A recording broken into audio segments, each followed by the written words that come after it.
Hello everyone, tarot with M Singh में ma'am Singh आप सभी का बहुत बहुत स्वागत करती हूँ। हमेशा की तरह शनिवार को, सैटरडे को मैं आ गई हूँ आपके लिए यू वर्सेस थर्ड पार्टी की एनर्जी रीडिंग लेकर। देखते हैं कलेक्टिव लेवल पे आपके पर्सन की एनर्जी आपको लेकर क्या है और थर्ड पार्टी को लेकर क्या है। ये दोनों डेक हम देखेंगे। इस डेक से हम देखेंगे थर्ड पार्टी की एनर्जी और इस डेक से हम देखेंगे आपके लिए एनर्जी। ठीक है, तो शुरू करते हैं गाइज आज की रीडिंग लेके। प्रभु का नाम, हर हर महादेव, जय हो शिव शक्ति, जय हो राधे कृष्णा, जय हो मेरे भाई। तो आपके डेक को अभी हम साइड में रखते हैं। पहले हम देखेंगे थर्ड पार्टी की एनर्जी आपके पर्सन की एनर्जी थर्ड पार्टी को लेकर क्या चल रही है, क्या चल रही है एंजल्स। थर्ड पार्टी, मेरे व्यूवर्स और उनके पर्सन के बीच अगर कोई अदर सिचुएशन है तो प्लीज़ बताएं क्या चल रहा है आपके पर्सन की एनर्जी में उस अदर सिचुएशन को लेकर इस वक्त।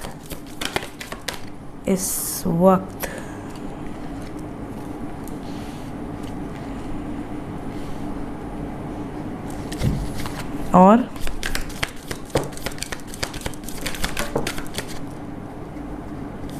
कुछ लोगों की लाइफ में तो नई नई थर्ड पार्टी आई है, मतलब आपके पर्सन रिसेंटली किसी थर्ड पार्टी में एंटर किए हैं। पहले आपके साथ थे, हो सकता है आपके साथ कई साल का रिश्ता रहा हो, काफ़ी पुराना रिश्ता रहा हो, बट सडनली किसी नए थर्ड पार्टी के चक्कर में पड़े हैं।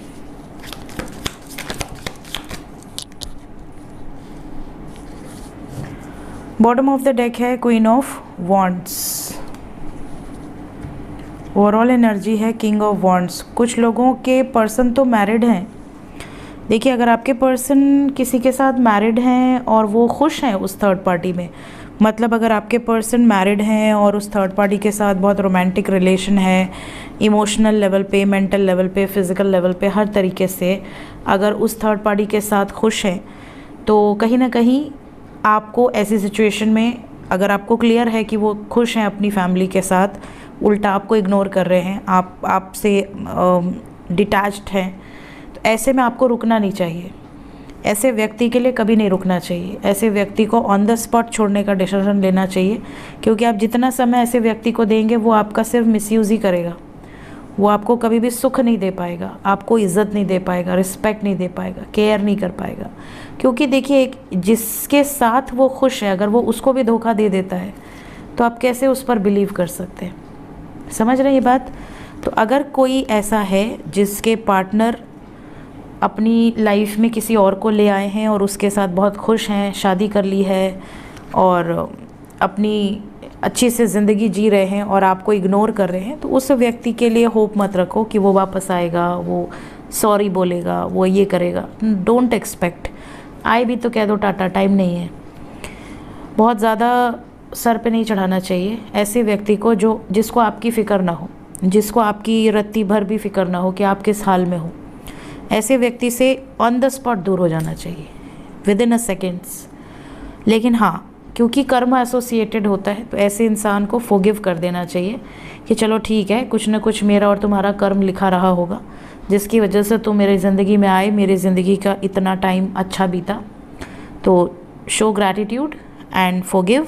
जो उन्होंने आपको हर्ट किया, चीट किया, उसके लिए माफ़ करो एंड से थैंक यू टू गॉड कि उन्होंने आपको ऐसे व्यक्ति के चंगुल से बचा लिया, प्रोटेक्ट कर लिया, और अपनी ज़िंदगी में खुद को नेक्स्ट चांस दो। कहीं अगर आपको हो सकता है may be you deserve someone better. तो कुछ लोगों के लिए ये message bottom of the deck से है, तो मैंने आपको बता दिया। इसके अलावा सेकंड जो थर्ड पार्टी है, कुछ लोगों के पर्सन रिसेंटली किसी नए नए रिलेशन में पड़े हैं। उनकी तरफ बहुत ज़्यादा फ्लर्ट चल रहा है, बहुत ज़्यादा बातचीत चल रही है, और आपको ये बात का एहसास ज़रूर है। ऐसा नहीं कि मैं बोल रही हूँ इसलिए आपको लग रहा नहीं, आपको ऑलरेडी पता है। ये चीज़ें ऐसी हैं जैसे आपको होप है कि वो आएंगे, और वो बीच बीच में आ भी जाते हैं या आ भी जाती हैं, बट उन्होंने आपको ये चीज़ क्लियर कर दी है कि उनका है कोई। मे बी उन्होंने उसका नाम भी बता दिया हो कि हाँ, मेरा इनकी तरफ है कुछ, एक मोर देन फ्रेंडशिप है या फ्रेंडशिप है। इस तरीके से आपको बताया है कि आपको बुरा भी ना लगे, बट कहीं ना कहीं आपको अंदाज़ा है कि वो आपसे दूर होकर किसी और के करीब हो रहे हैं। तो ये तो सीन ही अलग है। अगर आपको ये चीज़ें क्लियर हैं कि आपका पर्सन आपके होते हुए किसी और से अटैच्ड है, तो ऐसी सिचुएशन में मुझे नहीं लगता कि अभी मेरा जो कॉन्सेप्ट है वो बिल्कुल ही अलग है। तो मुझे तो बस इतनी चीज़ें पता है कि धरती पर रहो तो जिस भी रिश्ते में हो डेडिकेटेड रहो, लॉयल रहो, और अगर लॉयल नहीं रह सकते, डेडिकेटेड नहीं रह सकते तो मुंह पे बोलो और ऑन द स्पॉट रिश्ता ख़त्म करो। किसी को धोखे में रखना वो बहुत गलत बात है, एक बैड कर्मा क्रिएट होता है। तो अगर आपके पर्सन का सच आपको पता है और उसके बाद भी आप प्रेम में इतना है कि आपको ऐसा लगता है कि एक बार आ जाए मैं माफ़ कर दूंगी या कर दूंगा, आपका दिल बहुत बड़ा है, तो ऐसी सिचुएशन काफ़ी लोगों की लग रही है मुझे। आपके पर्सन का कोई ना कोई कर्मा एसोसिएटेड है जिसके कारण आपको ये दुख, पीड़ा, सफरिंग से गुजरना पड़ रहा है। इसके अलावा कुछ लोगों के पर्सन तो सिंपल हैं, आपसे प्रेम बहुत करते हैं, बट कहीं ना कहीं फैमिली ऑब्स्टिकल्स क्रिएट कर रही है।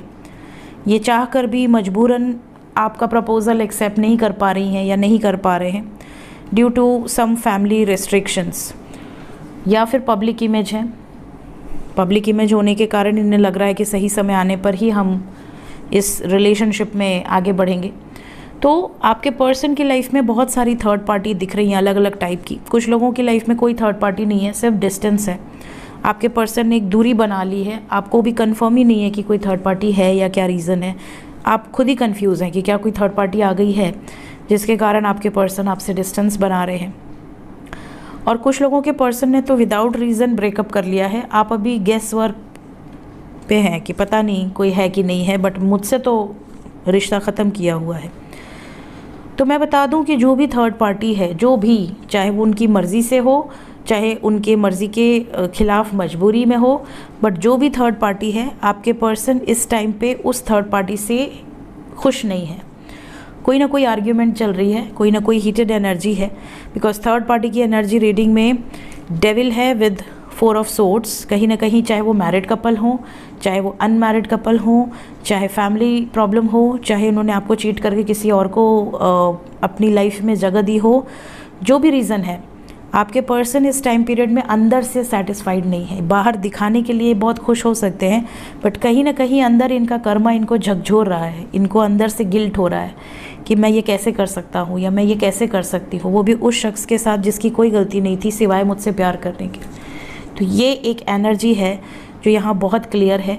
कहीं ना कहीं इनकी अंदर की जो आत्मा है, जो विजडम है इनका, वो इनको धिकार रहा है कि तुम गलत किए हो लाइफ में। अगर तुमको इसके लिए रियलाइजेशन है तो या तो माफ़ी मांगो या चीज़ों को सही करो। कई बार ऐसा भी होता है कि आप, हो सकता है आप खुद मैरिड हों, आप अपने हस्बैंड या वाइफ से खुद मैरिड हों। कुछ मैरिड कपल्स हो सकता है ये रीडिंग देख रहे हो, जिनके बीच में बहुत प्यार था, बहुत सब कुछ ठीक था, मे बी बाल बच्चे भी हों, बट सडनली किसी की एंट्री हुई और आपका रिश्ता डगमगा गया। ऐसी सिचुएशन भी कई लोगों की हो सकती है।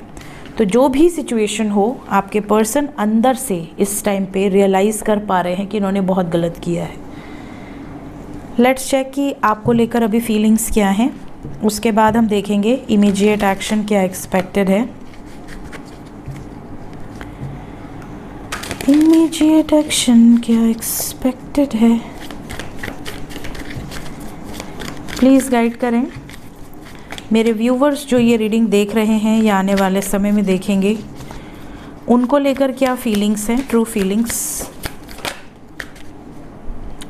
दे are very much attracted towards you right now, बहुत ज़्यादा आकर्षित हैं, बट अभी भी 2 सिचुएशन में जगल कर रहे हैं। मतलब आपकी तरफ आकर्षित होते हुए भी 2 सिचुएशंस नज़र आ रहे हैं। इनको ऐसा लग रहा है अंदर से कि पता नहीं मैं वर्कआउट कर पाऊँगा या कर पाऊँगी या नहीं, इस रिलेशनशिप में जो भी एफ़र्ट्स लगाएंगे वो सक्सेसफुल होगा या नहीं होगा। लेकिन आपके पर्सन एफ़र्ट्स लगाना ज़रूर चाहते हैं। इनको ऐसा लगता है कि जो खुशी, जो सेटिस्फैक्शन, जो मोहब्बत आपसे मिली है वो इन्हें कहीं नहीं मिलने वाला। आपकी कमी इन्हें बहुत खलती है।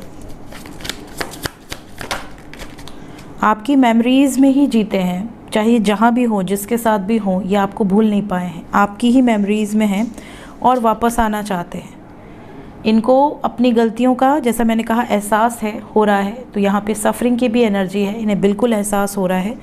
आने वाले समय में सिचुएशन ठीक होगी और अपनी अंतरात्मा की आवाज़ सुनकर ये एक्शन भी ले सकते हैं या ले सकती हैं आपकी तरफ। लेट्स चेक कि क्या एक्शन एक्सपेक्टेड है, क्या एक्शन ले सकते हैं। जो भी लोग थर्ड पार्टी की रीडिंग देख रहे हैं एंजल्स, जिनके भी रिलेशनशिप में किसी थर्ड पार्टी के कारण प्रॉब्लम चल रही है, उनकी तरफ क्या एक्शन एक्सपेक्टेड है और कब तक। कौन आना चाह रहा है, आ जाओ।